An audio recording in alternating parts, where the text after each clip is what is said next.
Daddy. Hi, friends. Well, from beautiful Salt Lake City, Utah. It's TGIA. Where we, a couple of wackadoodle atheists, just try to figure out how to make things work in these United States. I'm Dan Beecher. And I'm Kate Birch, filling in for Frank. And hi, Kate. Welcome. Hi. Thank you so much for filling in. You're welcome. Frank is off on his way to paradise. I feel like every time I fill in, Frank is going to paradise, and that doesn't feel fair. Why? Because I want to go to paradise. You'll get to go to paradise. I'm happy for Frank. Yes. Yes. He's Is it not Hawaii here. again? He's off to Hawaii again. Eating all the pokey, and I don't know. Does he like pokey? I assume so. Who doesn't? Coming up today on the show, and in the latter half of the show, we're going to be talking about Warren Jeffs, leader of the FLDS. I don't think is he still the leader? Even from prison? Yeah. Yeah? I think so. I mean, I think the whole thing's kind of falling apart. Yeah. Of late.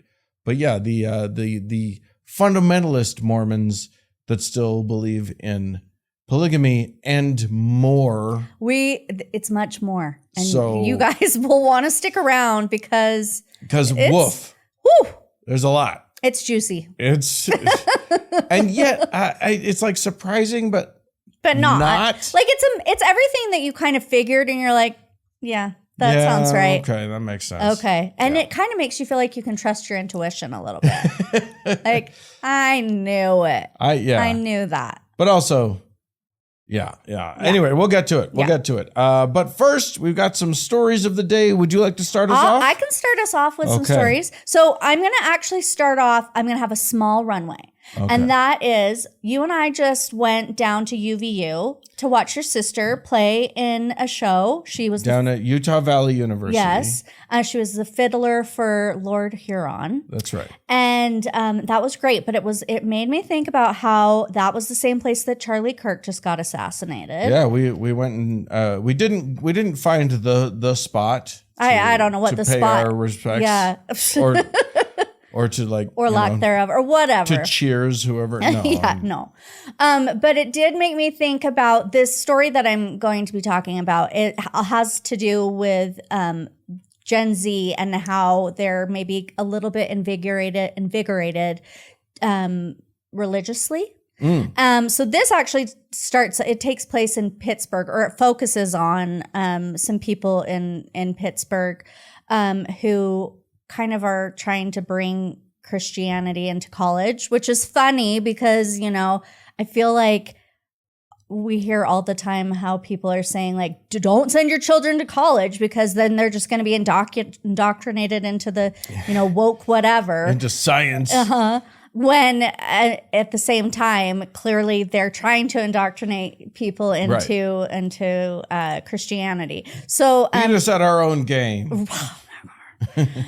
So it's kind of funny what they're calling a revival is more like, just a few people who are like baptizing each other at football games. It's actually feels like it kind of all centers around football players or the football team. I don't know why it is, but like apparently a bunch of the football teams feel like they before practice or after practice, they want to like have like a God thing with it. A little Jesus thing. And then, so there's this man, he kind of reminds me of Charlie Kirk a little bit because he's this 34-year-old guy who used to be a high school teacher who started this like chapter at Chi Alpha. Am I saying that right? Chi Alpha? Sure. And, so I don't know, you can just any rando man go and be like, I'm going to start a religious thing at a college.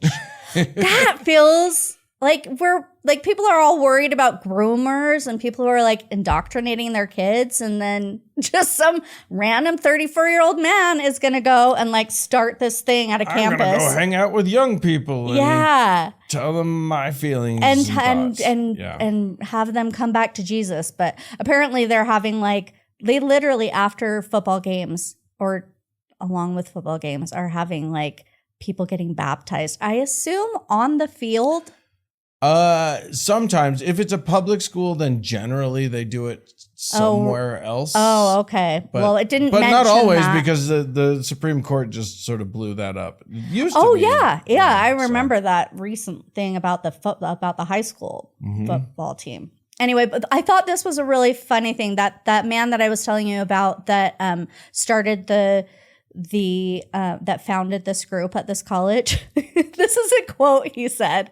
"It's sort of like a pyramid scheme for Jesus," which feels like he's telling on himself because it sounds so perfect. He's like, I'm going to get susceptible people at a time in their life where they don't really know what's going on. And then we're just going to sell them some Jesus while they're at school. And then they are going to have their downline where and if they baptize enough people, then they get a pink Cadillac. They get more Jesus. They get a better seat in Jesus land. In Jesus land. Oh, that's really lucky. Anyway, it is interesting because this article goes on to talk a little bit about like why Gen Z might be attracted to religion. And it does make sense. Like we're in a world right now where we're all kind of, we're on our screens a lot. So anytime I can imagine that you have some sort of community that feels like you're actually interacting with another human would be a draw. Yeah. And then also we're like, the world feels like it's literally falling apart. It's complete chaos. Well, and Gen Z sort of came of age right during COVID. During the COVID thing. Yeah. Like they feel disconnected. Yeah. And so, I can see how going to church might make some of them feel connected, but it's not all of them. Oh, no, not even remotely. And actually it does say that like a lot of the people that they're saying are like coming to Jesus, like grew up in Christian families. Right. So it's not like, it's like, they started off there. Basically, instead of people just leaving in droves like the millennials did, like they're just not leaving as quickly as the generation before them run away from religion. The droves are slightly smaller. It's slightly smaller. But they're still leaving. They're still leaving. And luckily, women are still leaving more than men. It's all boys. Yeah. It's all of these disaffected boys who have been listening to nonstop bullshit from the Joe manosphere. Rogan and whatever. And all of these really bad ideas for how men should be and how they should expect women to be. And the women are like, you can't put that genie back in that bottle. No. You're never getting us to go back to... And they're like, but in the Bible it says you need to fix me a sandwich. But I was on TikTok and I saw a trad wife and you've got to be that. No, thank you. I will be not... I think not. I will be not dating you now. Yeah. But so they're madly trying to, hang on to patriarchal ways, like, which you don't... I mean, it makes sense. If you see your power slipping away or what you perceive as slipping away, find the thing that like gives you control over it and like screw it in real tight. Try to wrench that down. Yeah, it's not going to work, but you can give it a shot. And a few of them are luckily definitely not the huge surge that people are going to tell you that it is. Right. Yeah. Fox News is going to be talking nonstop about how, they're all going back to Jesus. Yep. And it's like, no, just fewer are leaving quite as quickly. Yeah. So, all right. Well, I am going to, since we're on this sort of like, is Jesus growing? Is it whatever? Mm-hmm. I'm going to talk about a bit about a new report that has been published by Pew. Okay. And it is basically, so one of the big takeaways is a question of, this isn't asking a scientific question. It is asking people's opinion. Okay. Do you think that religion is gaining power in the United States? What kind of power? What does it mean by power? Because if you mean political power, I do think that. Well, that's interesting. Influence is the word that they use, not power. Influence. Okay. And apparently, so the way that a lot of headlines have published this, they're saying they make it seem like, like the majority of Americans think that it is. No. It is a growing number. Meaning that number has grown from 18% a year ago to 31%. That's a pretty strong thing.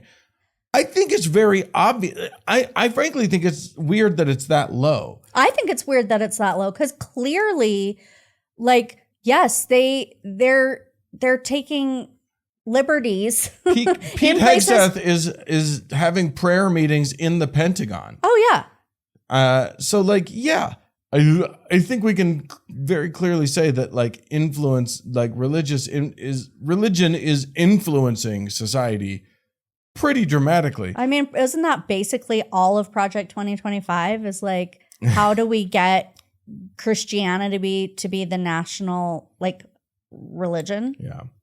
I would say that overall religion is still losing its grip on our country. But right now the fringe is in charge and it's just doing its damnedest. So we'll see. Yeah. But I did think that I thought it was interesting. You know, they break it out by segments. So apparently Jewish Americans were most likely to say that religion's influence is on the rise.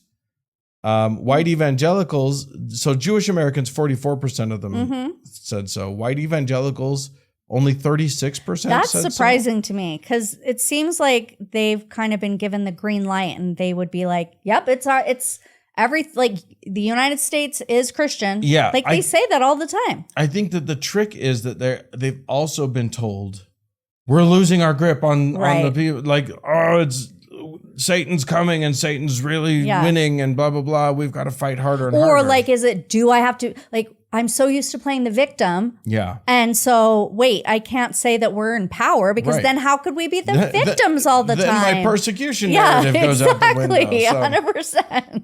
And then atheists, like 38% of atheists say that, because they're paying attention and they're like, this is terrifying. Yep.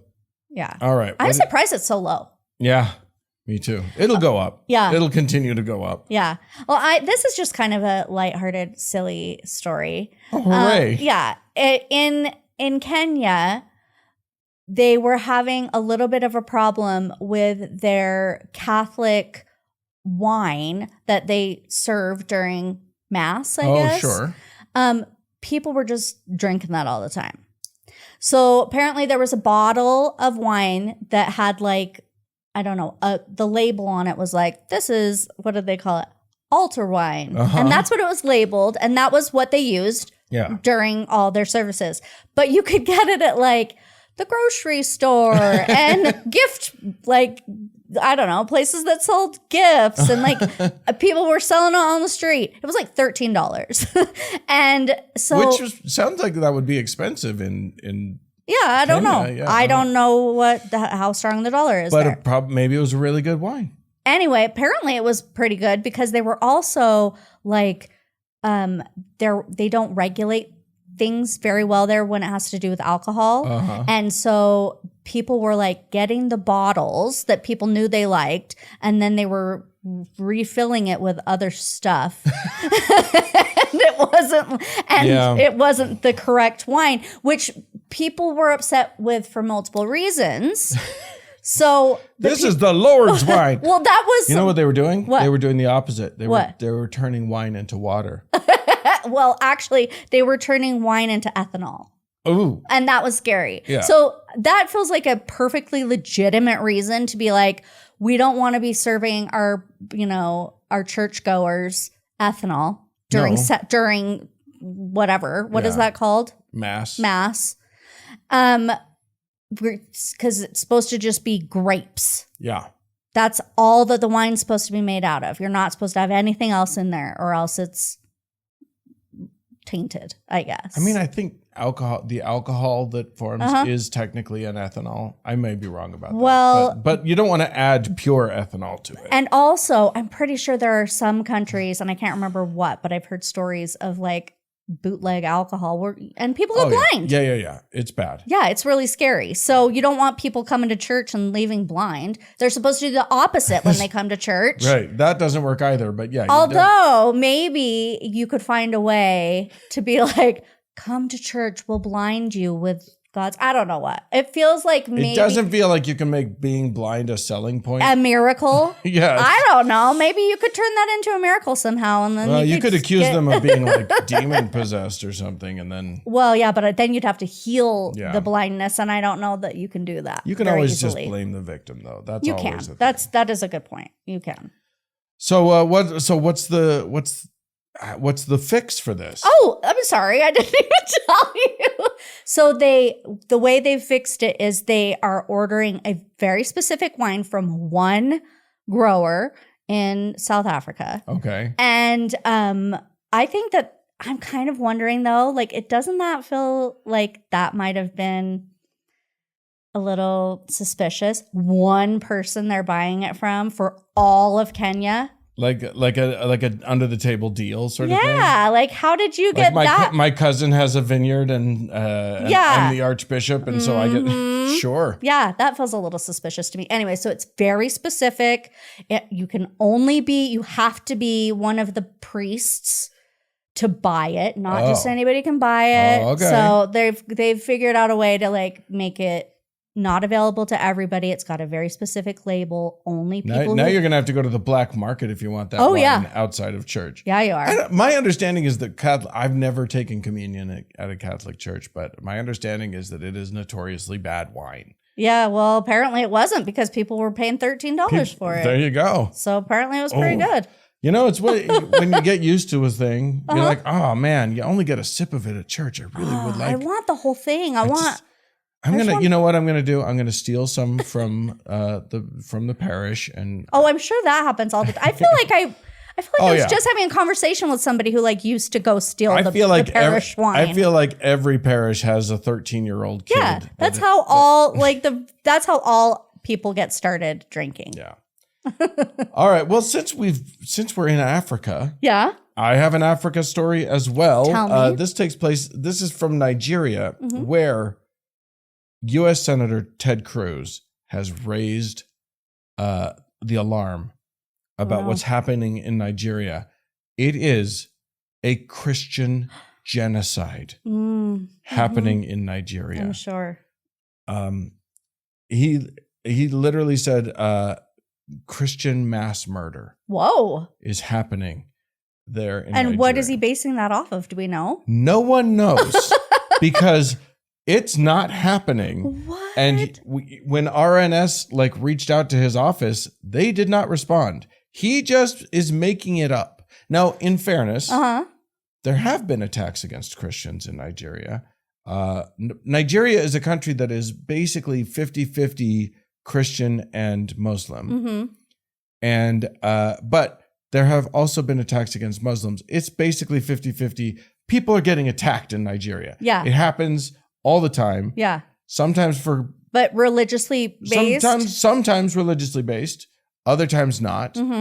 It's a bit of a shit show over there. But it's not like nobody's targeting Christians for being Christian. Yeah. That's not the thing that is happening over there. Interesting.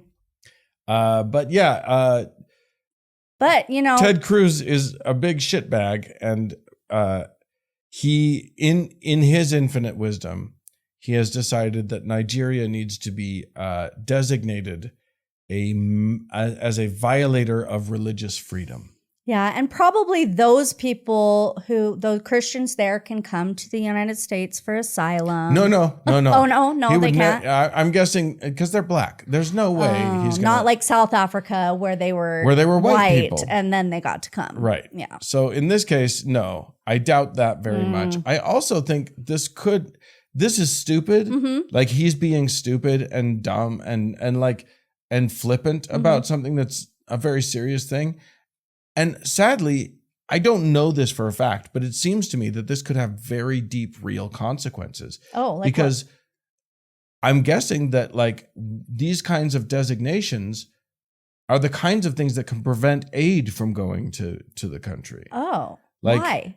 Because if that country is designated as, as a big show, our country could say, well, we don't give money to countries that aren't that that allow this to happen. We don't give kind of aid to countries that are human rights violators and all that sort of thing. Right. And so this kind of a designation could qualify as that. And then, but we already stopped giving money to everybody anyway, so that it shouldn't affect anything. Not to everybody. Billionaires get plenty. Well, and no, who did we just give $40 billion to? I don't know. Argentina? Oh, Venezuela? No. No, Venezuela we're going to go to war with. Right. I think it was Argentina. Oh, okay. I don't know. $40 billion. Mm-hmm. Okay, sure. Why not? Why not? Mm. All right. What do you got? Okay. I like this last story. Okay. I feel like there's going to be a lot of history buffs that will like it. Because it's kind of like one of those, especially if you read like historical fiction, possibly. Because it kind of focuses around the English Reformation. Okay. And Henry VIII. Yeah. So basically, King Charles is going to... The current King Charles. Our current King Charles is going to, or I think he just did actually yesterday, take a trip to the Vatican and for the very first time in 400 years, pray alongside the Pope in the Sistine Chapel. Because they've had a feud since Henry VIII wanted to divorce his wife and marry a different woman, Anne Boleyn. Yeah, he wanted to marry Anne Boleyn. And then he ended up killing her too. He wanted to marry a mandolin? Anne Boleyn. Oh, okay. I mean, it's like the whole schism. It's the whole reason for the Church of England. It's why the Church of England exists at all. It's like, I wanted to get a divorce. He literally wrote to the Pope and was like, hey, I'm divorcing her. Hey, you're cool with that, right? And he was like, no. Oh, well, now I'm divorcing both of you. Exactly. Yeah. So, but it's kind of it's funny because I was reading this article and I was like, well, that's weird. It didn't mention that Charles is the first king to get a divorce. And I mean, so it kind of feels like because King Henry VIII did. Well, since King Henry VIII. Really? Yeah. There hasn't been I don't think so. A royal divorce since then? You guys will have to let me know because I'm sure there's people who follow the royal family more than I, but I don't think so. That's crazy. So it feels like this really amazing bookend of like the reason that they left Catholicism and then, I mean, not that they're coming back to Catholicism, because I think it sounds like King Charles is just kind of wanting to like bridge the gap between different religions and trying to be like, the UK is a community for everybody. Let's all get along, which is commendable. I think that's great. Yes. And we should be clear that like, he's not just acting as the King of England. He is also the head of the church. Yeah. No one really knows why that's still the case. It doesn't make sense. Yeah. But and churches technically. We were talking about the Church of England and the Catholic Church and how basically they're siblings. They're the same thing. Listen, they're twins. I love hearing like Christians from different sects get into it with each other and be like, rah, rah, rah, no, you're so wrong about it. And it's like, bitch, you guys believe the exact same thing. The same shit. You have tiny little questions of difference and it doesn't matter. Yeah. Like those differences don't fucking matter. Yeah. But boy, are they important to them. I know. And it's funny because like, it's funny that it took 400 years for these churches to be able to like reconcile and pray together when it was just like this quibble. Are they going to kiss? I feel like they should just a little peck. They may have. I don't know if there were any photographs. I feel like there should just be just a little, just nothing sexual. Yeah. Just a little. Or maybe just an embrace. Just to like, I don't know. And like just a really brief butt fondle. Or what's the thing where the penises go together? And they just touch? Yeah, that. I don't remember what that's called. Docking. Docking. Wow. Okay. Did not expect this conversation to get to docking. That's what it is. Impressive. Okay. All right. Well, I'm going to move us on finally to two different stories that Hemant Mehta published over on the Friendly Atheist that felt related to me, and they're not really stories so much as they are. Well, one of them is a report that came out recently. A paper that was published by a guy named Dawson Vosberg at Ohio State University. And what he looked at was, I assume that's a he. I don't know. What Dawson looked at, what PhD candidate, what future Dr. Vosberg looked at was a megachurch that he followed for a 10-year period. I think it was from... And did he say where it was, this megachurch? I think it's Texas. Oh, I'm not that sounds right. sure. Yeah. He looked it just has to have been Texas. We'll just say, yeah, no one's going to question me on that. But yeah, he followed it from 2013 to 2023. And it was one of the fastest growing megachurches in the country. So it was like, what he was specifically looking at is, how do the pastors of this church in their sermons talk about wealth? Because that's one of the big problems with a megachurch, is that these dudes get fabulously wealthy. Yeah. And ostentatiously so. And famously, at the expense of their... Jesus no like that. No. Jesus no likey wealthy. And that What was that called? The wealth... What is it? I don't remember what it's called. When there's a lot of churches that basically say that God loves you if you're wealthy. Like prosperity gospel? Prosperity gospel. Yeah. That was it. So yeah. And what they looked at was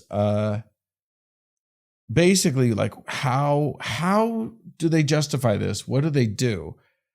And some of the main tactics were things like condemning anyone for rich shaming or wealth shaming. Yeah. Which really makes Jesus look bad.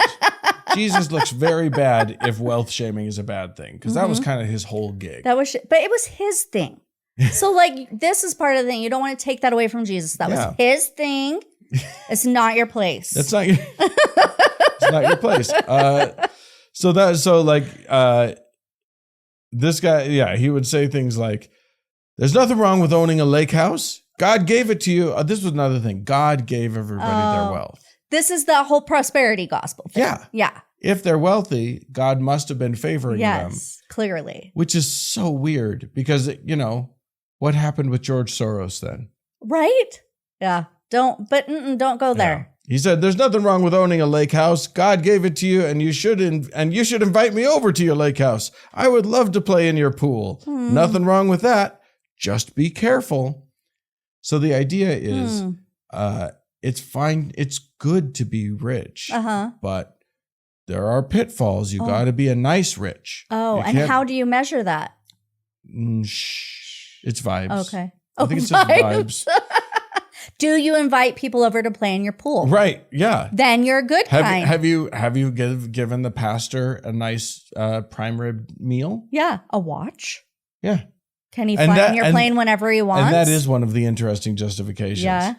If the wealthy, if a billionaire gives the church $1 million, which is nothing, not a tenth. Yeah. That is not a tithe. No.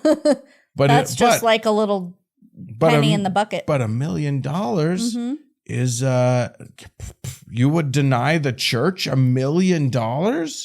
I would also say that billionaire should give every single person $1 million. Oh my gosh. It's just so weird and such a disingenuous argument. It's such a bullshit argument, because they have to justify. They want the money. But they hit the shame thing so hard. How dare you? Yeah. And then what if you get rich? Yeah. You wouldn't want anyone saying anything bad about rich people then, now would you? Yeah, because that's America for you. That's the American dream. Yeah. We're all going to get rich. Yeah. Which ties into the other story that Hemant posted. And this is a video of a pastor at a church, Pastor Marvin Winans, who of the Winanses. Oh, the famous Winans. I mean, they are actually. Yes. There is apparently they have a gospel band. Are they the Detroit Winans? I just saw something in Detroit. Yes. Yep. The Perfecting Church in Detroit. Anyway, this video that has gone a little bit viral. People are walking up to his altar and giving money. He's making them do this very publicly. They get a microphone and they say, so I'll read the transcript. This woman walks up and she says, I, Roberta McCoy, give in faith and stand in unity with the vision of Perfecting Church of sowing this seed of $1,000 plus $235 and receiving the blessings to come to all that participated. And his response, this pastor's response is, now that's only $1,200. She says, yes. And he looks out at the audience and says, y'all not listening to what I'm saying. If you have $1,000 plus $1,000. Oh my God. And she said, well, I'm going to work for the other 800. Oh. And he said, well, that ain't what I asked you to do. He was demanding $2,000. And then when she came up with $1,235 in this economy. Right. And he rounded down. Yeah. Not up. He was just like, no. And then I watched a little further into the video and he's like, if you don't have the 2,000, step out of this line. And it was just like, I mean, that is a racket. That's like a mobster. That's like pay up or we're going to burn your shop down. It is, and public humiliation to a woman who scratched together $1,200 extra. How frequently are they supposed to be doing this? I don't know. Oh my goodness. It turns out that he is supposed to be building this huge complex, which they started back in 2004. Whoa. They were going to build this enormous complex. And then in 2008, the recession hit and kind of, they were already building and then they couldn't keep building. And then it's just been this like a shell half-built thing. Oh, whoa. This whole time. And now finally, the city is coming down on them and saying, this is a public nuisance. Yeah. Either build it or give it up or whatever. I feel like this would make a great documentary, though. Yeah. I want to watch it. It kind of reminds me of that Queen of Versailles. Yeah. A little bit. Yeah. Like this shell of a thing. Yeah. Interesting. Anyway, just bananas. Just the way that they treat these people. Yeah. That they are, they're the thought of Jesus coming and seeing that. And then he shames her about it, but it's like, but don't shame rich people. Yeah. Like, these layers of like. Yeah. It's Peter Thiel saying that the most important of all of the commandments is thou shalt not covet. Yeah, totally. Right. Stop wanting my stuff. Yeah. And start. That's gross. Get your own stuff. Yeah. Pull yourself up by your bootstraps. Right? Yeah. I did. All I had was my parents' money and influence and power. And luck. And all of the luck in the world. But do it. And then I pulled myself up. So. Yeah. All right. Well, if you would like to write in to chime in on this or any of our stories today, please feel free to do so. Podcast at thankgodimatheist.com is the way that you do that. You can also like, comment, and subscribe over on the YouTube channel. Please subscribe, even if you don't watch the show. Just be a subscriber. I do it. That helps. And then if you would like to call into us, because we love to hear your voices, you can do so. It's 424-666-8442. More show coming up.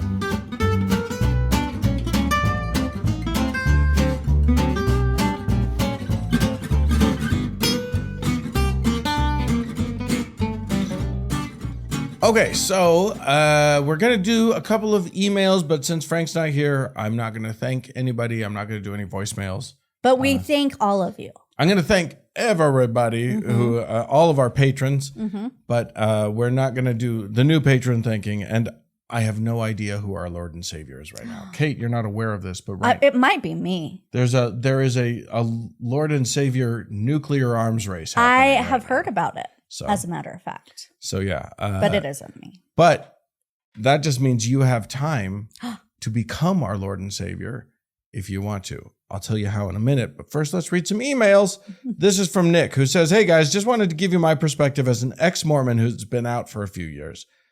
This is in relation, by the way, to when a few weeks ago, you'll recall that a guy drove his car into a Mormon ward house and killed a bunch of people. And then set it on fire. Yeah. I remember that.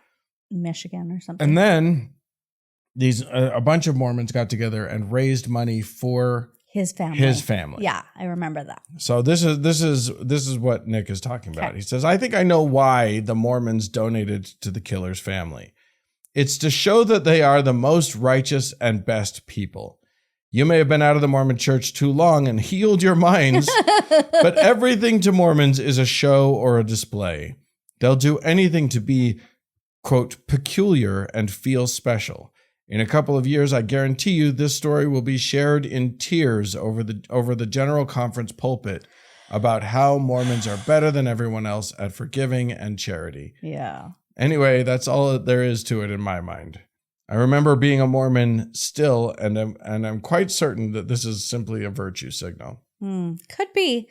I am of the mind that I would want to be the person who gave to that family. It makes sense to me. I get it. I think I'd give to the victims' families before I'd give to the perpetrators' family. Or in equal measure. I don't know. Or like, I don't know about equal measure. Maybe I'd do like a 60-30 sort of thing, or 60-40 sort of thing. I don't know. I get the feeling of the release that forgiveness gives you. Like, there is something physical, I think, that does. Also, that's not forgiveness. His family didn't do anything. Well, that's true. But I guess it would feel like a way to like not hold on to the anger part of it, you know, which can be like kind of debilitating. I don't know. Maybe. I don't know either. Yeah. But I also understand what he's saying about if it is just virtue signaling, then you're not getting the benefit of that anyway, because it's just for show. So yeah. All right. Torsten wrote in to say, "Hi, Frank and Dan."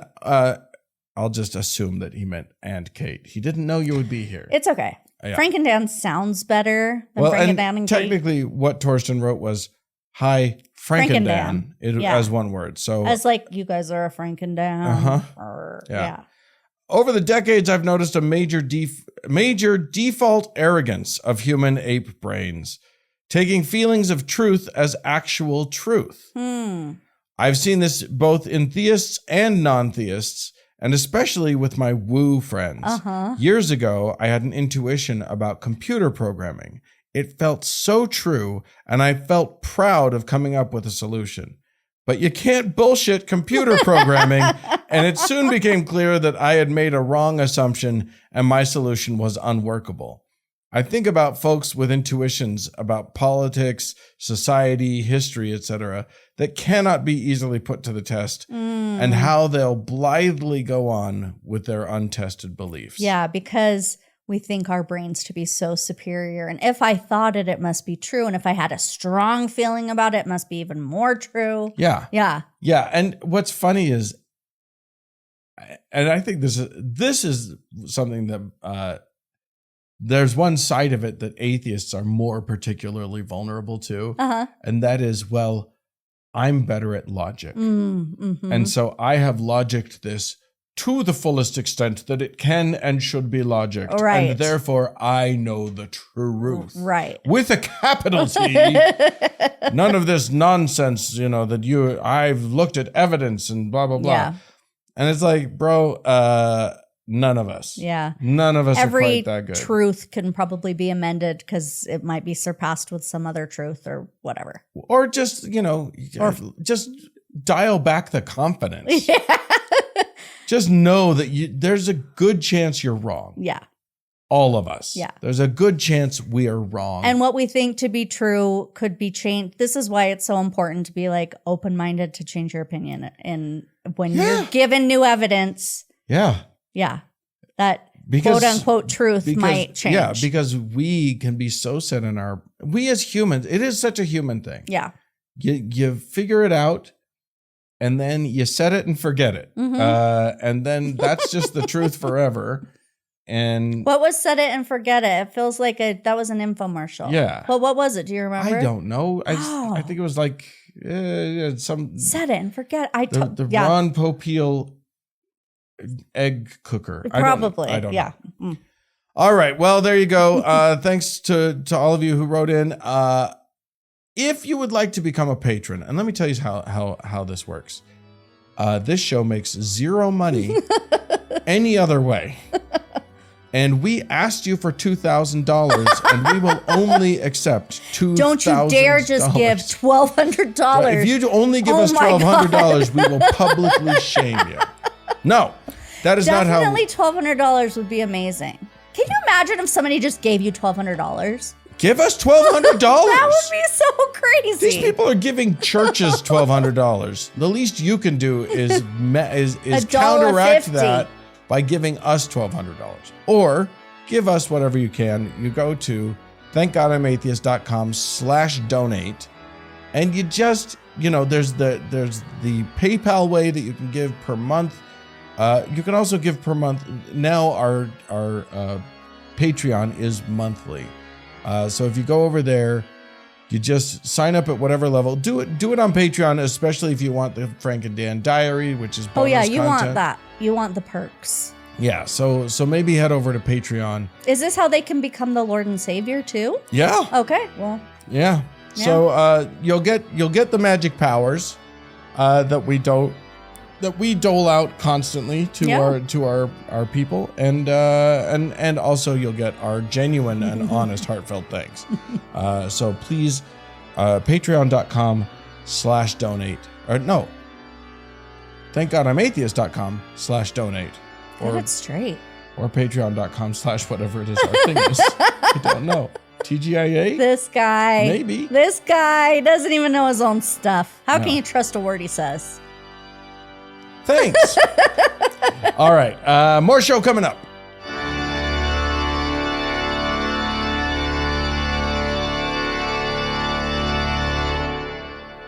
So, you and I, Kate, watched a TikTok. Now, I am going to say... I have to take credit for this because I found this TikTok. You did. Which fell right in my lap.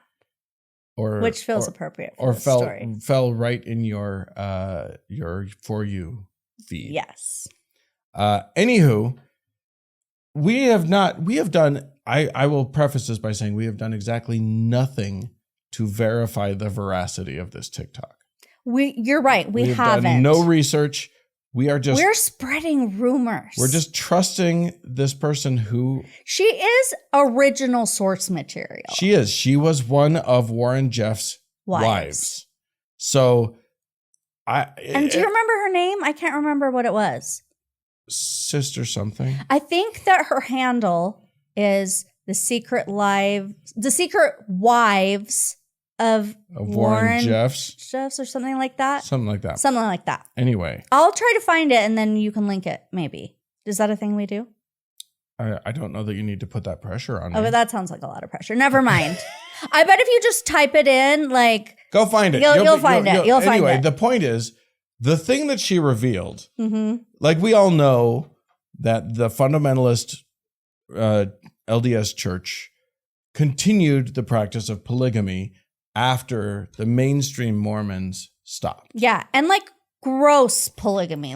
Not all polygamy isn't. Most of the wives don't want to be involved. Right. It was gross when Joseph Smith started doing it. It became even grosser when Brigham Young and others continued it. And he was wasn't he marrying really young girls? Oh yeah. 14-year-olds. Yeah. Yeah.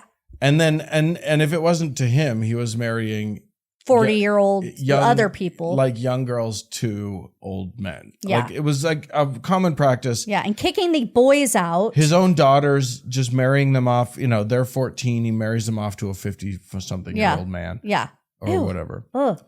Yeah, and you have to kick boys out because there's not enough girls to go around now. Exactly. You've really skewed the you've really created a problem with the ratio here. Yeah. So we knew that was happening. Mm-hmm. And of course,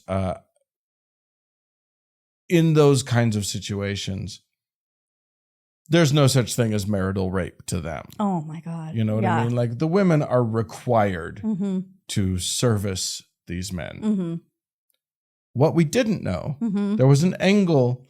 That we didn't anticipate. I mean, if I had thought about it, I would have said, yeah, definitely. But the way it was broached was different than what I would have expected.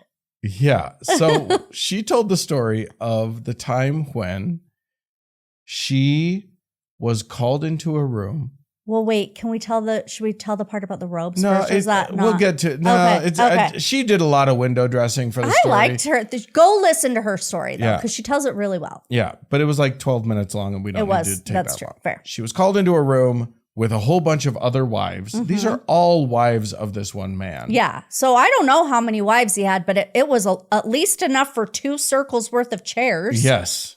And yeah, he had lots of wives. Yeah. He was the prophet. Yeah. I'm guessing he had like 40 wives. He was a something. prophet of God, you guys. Yeah. So he gets to do this. Yeah. Anyway, he revealed that he had been given the full prophecy that was originally given to Joseph Smith, but Joseph Smith's wife, Emma, rejected it. Yeah. So she wasn't one of those cool wives. And the whole prophecy didn't make it into the scriptures, into the Doctrine and Covenants. But he is going to reveal it to his wives. So the full prophecy is, yes, polygamy, and yes, you ladies got to be getting it on with each other for my pleasure. And some group sex, I guess, too. Probably. It sounded like it. 100%. Yeah. You know it had to happen. Oh my gosh. So like he had... So he made all of the... Sorry. No, go ahead. He made all of the women in the back row take off strip their down, clothes. And the women in the front row were supposed to look. Could hear it happening. And then he says, you guys look now. And they see, sure enough, okay, naked ladies. And then they have to strip down. And then they had to hug each other. And she was like, if it was so awkward. And then, so yeah, yeah. Everything's, it's so like once your brain is in like, I'm not allowed to disobey mode. Well, and she felt like already she couldn't disobey because it felt like her kids were on the line and she was being kind of held there against her will for the safety of her children. So she just felt like, oh, I can't even show any expression on my face. I just have to go along with this. Right. And she did not sound like she had any part of her that was like fluid sexually. Like I did not get the impression that she was like bisexual at all. I don't think it even matters because even if she could have been attracted to women, this is not the situation in which your attraction is suddenly aroused. Yeah. But like it does feel even worse to me. Yeah. You know? Blah. Anyway, first of all, I have no problem with group sex. I have no problem with anything that people are doing consensually. As long as everyone is consensual. That's what I'm saying. Consensual. None of our business. Oh my gosh, these poor women. And apparently it was every day at 10 a.m. God, 10 a.m. 10 a.m. Why? They were like summoned. And what was the thing that she called it? Heavenly service? No. Yeah, something heavenly like that. Service. You had to come do a heavenly service for him. And I assume some of that was on him and some of that was him watching other things. But like this man clearly spent all of his days getting quote unquote revelation about like what were his secret kinks. Right. And how could he talk them into thinking that this sounded like, legit? This isn't a husbandly request. Yeah. No, this was a godly request. God has commanded us to do this. Yeah. And, honestly, I probably wouldn't want to do it either. No. And it was funny because he was like, one of the excuses he gave was, he's doing all this hard work that's completely draining him of everything because people are sinners and he's basically having to like take on their sin, and it drains the life from him. And this was the way that God said that he could get his life force back. Yeah. Was from their heavenly service. Mm-hmm. And if you two would just heavenly service each other now. Yeah. Okay. You know what? I'm going to bring in Sarah. Sarah! Well, he called it that, wasn't it? Like Sarah's, what was it called? Oh, it's Sarah's Law or something. The Law of Sarah. Yes, that was what it was. Oh my goodness. But I think gymnastics that he went to mentally to get there. Like he thought he was like just coming up with this plan. There was this moment that she described where he said, where he had, a few of them together naked, and he was like, any other man would not be able to control himself with all of these this naked happening women here. Yeah. But because I am a prophet of God, yes, I can. He's using like the fact that he's not already come everywhere.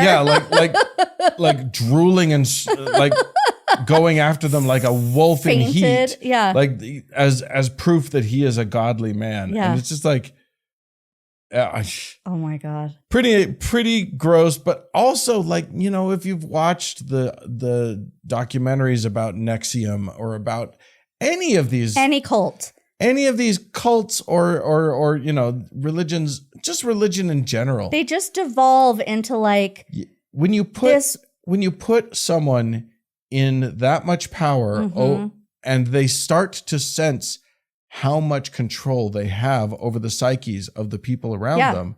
Guess what they all do? Oh yeah, they all get weird sexual kinks. They all just let themselves like do whatever it is that they want to do. Well, the irony is that they could have just already done that if they just asked the right people. Yeah.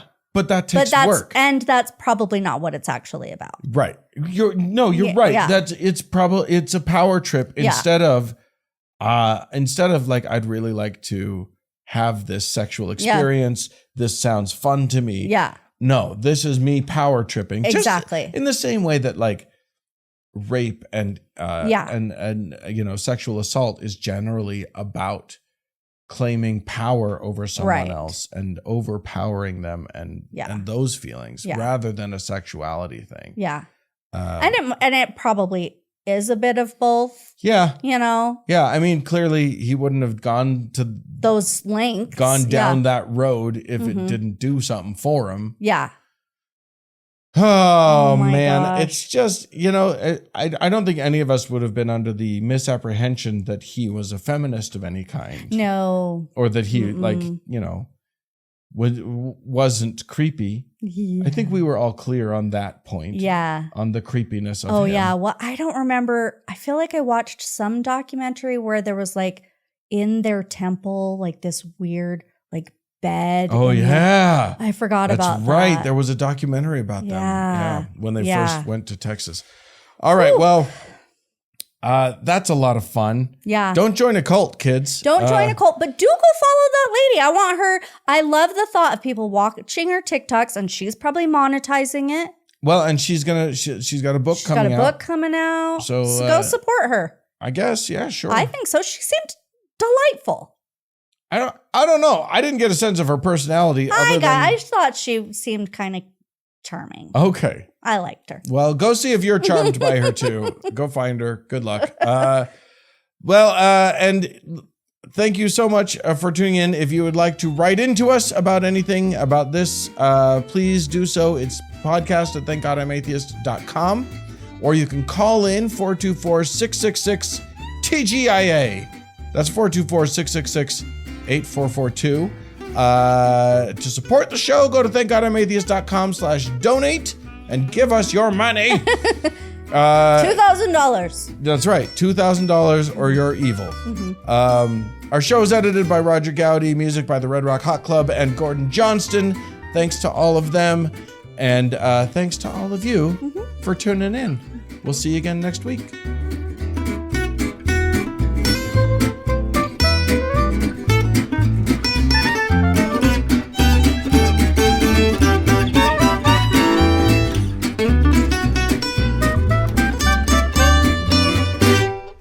Thank God I'm Atheist is a production of TGIA Media LLC, copyright 2025, all rights reserved.